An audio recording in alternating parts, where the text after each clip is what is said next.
तो अब बारी है बीकॉम सेमेस्टर 5 का। तो एग्जैक्टली मैं बता दूं, BCom semester 5 is the toughest semester. ठीक है ना, आप लोग जितना भी पढ़े हो सेमेस्टर, वो उतना कुछ नहीं था। बीकॉम सेमेस्टर सब पे भारी है। 6 सेमेस्टर इवन इजी है बीकॉम सेमेस्टर 5 से। ठीक है ना।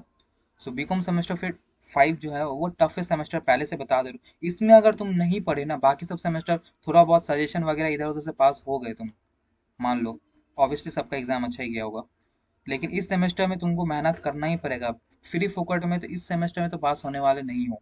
तुमको मेहनत करना पड़ेगा, देन ही पास हो पाओगे। ठीक है ना, इसलिए पहले से वार्निंग दे रहा हूँ। और इसलिए अपना जो भी टाइम एटलीस्ट इस सेमेस्टर में मेहनत कर लो। बाकी किसमें किए नहीं पता, लेकिन इसमें आपको मेहनत करना ही पड़ेगा। ठीक है। तो चलो पहले बात कर लेते हैं मेन्यू में क्या है। मेन्यू में सबसे पहले हम बताएंगे सब्जेक्ट्स क्या है आप लोग का, सब्जेक्ट का एनालिसिस, और सिलेबस क्या है वो बताना है हमको। मार्क्स डिस्ट्रीब्यूशन बहुत ज़्यादा इंपॉर्टेंट हो जाता है, ताकि अभी अभी से आप लोग एनालाइज कर लो। हाँ हाँ, इस पर्टिकुलर क्वेश्चन से इतने मार्क्स से आता है तो हम इसको वेटेज देंगे ज़्यादा, इतने इससे ज़्यादा प्रैक्टिस करेंगे। ये सब जरूरी पड़ता है मार्क्स डिस्ट्रीब्यूशन पता लगने से, राइट। अब बात करते हैं PY Q pattern, PY Q previous year question कैसा आता है। ठीक है, वो भी हम बताएंगे इस वीडियो में, तो वीडियो को लास्ट तक जरूर देखना। ठीक है ना, उस हिसाब से आप लोग स्टार्टिंग से आप लोग प्रिपेयर कर पाओगे। ठीक है। और कौन सा बुक्स अच्छा होगा और क्या क्या ट्यूशंस आपको लेना चाहिए किसके सब्जेक्ट का, वो बेटर बताएंगे। ठीक है। तो सब्जेक्ट्स में सबसे पहला सब्जेक्ट आता है ऑडिट एंड इंश्योरेंस। ठीक है, ये पूरा पूरी थ्योरी है, बाद में पता चलेगा आपको, डिटेल्स में बताएंगे। दूसरा आता है टैक्सेशन टू। ठीक है। तीसरा आता है कॉर्पोरेट अकाउंटिंग। चौथा आता है मैक्रो इकोनॉमिक्स, और पांचवा आता है एडवांस बिजनेस मैथमेटिक्स। ये पांचों पेपर ना आपका ऑनर्स के लिए, अगर आप जनरल में हो तो आपका सिर्फ पहला 3 पेपर होगा, कॉन्ग्रेचुलेशन जनरल वाले। आपका सिर्फ ऑडिट है, टैक्स है और कॉर्पोरेट अकाउंटिंग है। Macro economics and advance business mathematics general में नहीं है। ठीक है। उसके बाद आप बात करते हैं ऑडिट एंड अश्योरेंस। ये पूरा पूरी आईएफएस जैसा है, पूरा पूरी थ्योरी, 5 मार्क्स 10 मार्क्स, इस ऐसे ऐसे करके थ्योरी आएगा। पूरा एक 100 मार्क्स का सब्जेक्ट है, जिसमें से 10 मार्क्स आपको पता है इंटरनल में मिलता है, 10 मार्क्स अटेंडेंस में मिलता है, और 80 मार्क्स का एग्जाम होता है।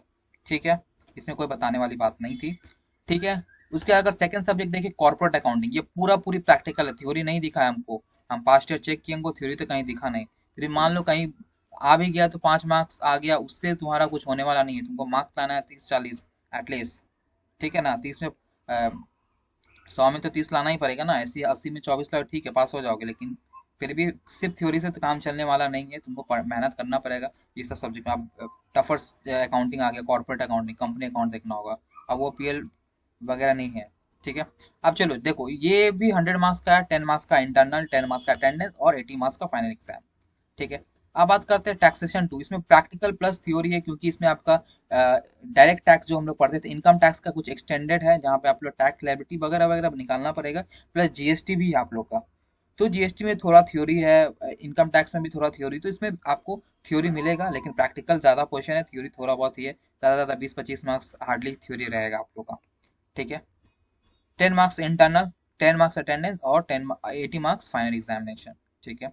अब बात कर, जो इतना तक जनरल का हो गया, मतलब जनरल ऑनर्स कॉमन था। अब ये पर्टिकुलर पोर्शन सिर्फ ऑनर्स में आता है, जो कि मैक्रो इकोनॉमिक्स और एडवांस मैथमेटिक्स, दोनों ही 50 50 मार्क्स करके है। भले ही ये एक सब्जेक्ट में कंबाइन है, लेकिन दोनों ही अलग अलग सब्जेक्ट डिफरेंट है। ठीक है। मैक्रो इकोनॉमिक्स आप लोग को प्रैक्टिकल प्लस थ्योरी, ये एमसीक्यू नहीं है। सबसे मेन इंपॉर्टेंट बात है, 5th सेमेस्टर में एमसीक्यू वाला जमाना गया, एक भी एमसीक्यू पेपर नहीं है। तो आपको तो करना ही पड़ेगा मेहनत, कोई तुक्काबाजी नहीं चलेगा अब तो। ठीक है। मैक्रो इकोनॉमिक्स में प्रैक्टिकल आता है, थ्योरी आता है। Advance business math, advance advance जो आप लोग पढ़े वो नहीं, जो इनफैक्ट बहुत जन तो ये सब नाम भी नहीं सुनेगा, जो जो चैप्टर्स है, डर लग जाएगा। ऐसा ऐसा चैप्टर्स है। जिन लोग का 11 12 मैथ्स था, उन लोग के लिए कोई बड़ा बात नहीं, वो लोग आराम से कर लेंगे, लेकिन जिसका नहीं था तो उसके लिए तो टफर है। ठीक है। दोनों 50 50 मार्क्स का सब्जेक्ट है, और हर एक का 50 मार्क्स में क्या रहता है आप लोगों को पता है, 5 मार्क्स इंटरनल, 5 मार्क्स अटेंडेंस और 40 मार्क्स का फाइनल एग्जाम होता है। ठीक है। ये बात कर ली। अब बात करते हैं हम लोग सिलेबस पे। तो ऑडिट एंड एश्योरेंस में ना सिलेबस देख लो, 10 मार्क्स पहला चैप्टर से है, 15 marks audit procedure and audit techniques वगैरह है। 10 मार्क्स का थर्ड चैप्टर, जिसका नाम है audit risk and internal control system. फिर चौथा चैप्टर है watching verification evaluation, 10 marks. 15 marks है कंपनी अकाउंट्स, कंपनी ऑडिट। ठीक है। और दो चैप्टर से 10 मार्क्स करके, ऑडिट रिपोर्ट और audit certificate and other trust areas, 10 marks करके। ठीक है। मैक्रो इकोनॉमिक्स दूसरा सब्जेक्ट, जिसमें 2 मार्क्स पहला, 2 मार्क्स इंट्रोडक्शन, ये कौन ही पढ़ेगा, 2 मार्क्स का इंट्रोडक्शन, राइट। 6 मार्क्स का नेशनल इनकम अकाउंटिंग है, 10 मार्क्स का डिटर्मिनेशन ऑफ इक्विलिब्रियम है, 10 मार्क्स का कम्युनिटी मार्केट है और 12 मार्क्स का मनी इन्फ्लेशन एंड अनएम्प्लॉयमेंट है। ठीक है। एडवांस बिजनेस मैथमेटिक्स देखो 5 चैप्टर है, सब 8-8 मार्क्स करके है। Function, limit continuity, differentiation, integration, application of derivative, सबको तो नया नया लग रहा होगा वर्ड्स, जो लोग 11 12 मैथ नहीं थे सबको ही नया लग रहा होगा। डिटर्मिनेंट, मैट्रिक्स, इसमें मेरे ख्याल से हम भी, मेरा भी 11 12 मैथ था, तो मेरे को जहाँ तक पता है जो चैप्टर ये last second first chapter function limit continuity और last 2 chapter determinant and matrix is the easiest, वो ज़्यादा इजी रहेगा। बाकी दो में हमको थोड़ा लगता है कि मेरे को उतना समझ में नहीं आता था 11 12 में, तो आप लोग के लिए भी थोड़ा तो रहेगा। भले बीकॉम में उतना लेवल वाला नहीं आएगा 11 12 जैसा वाला लेवल, 11 12 का साइंस वाला मैथ तो थोड़ा ज़्यादा ही टफ था, मे बी लेवल रहेगा लेकिन उतना भी हार्ड लेवल नहीं रहेगा। कॉर्पोरेट अकाउंटिंग बहुत ज़्यादा इंपॉर्टेंट आप लोग के लिए, 20 मार्क्स आता है शेयर एंड डिवेंचर से, 10 marks buyback and redemption, 15 marks company का फाइनल अकाउंट बनाना, 10 मार्क्स रिडम्पशन ऑफ डिवेंचर और 10 मार्क्स वैल्यूएशन में आता है। कॉर्पोरेट अकाउंटिंग में लास्ट चैप्टर है कंपनी मर्जर एंड रिकंस्ट्रक्शन।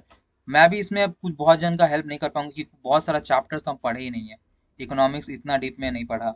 ठीक है, मतलब उतना पढ़ा है बट होता है ना कि बहुत साल हो गया, 1 1.5 साल तो हो गया ना बीकॉम का, तो उतना कुछ याद नहीं है। ठीक है, कंपनी मर्जर एंड रिकंस्ट्रक्शन ये है। अब ऑडिट एंड अश्योरेंस की आप बात कर लेते हैं बुक। ठीक है, सबका सिलेबस बता दिया, बुक का बात कर लेते हैं।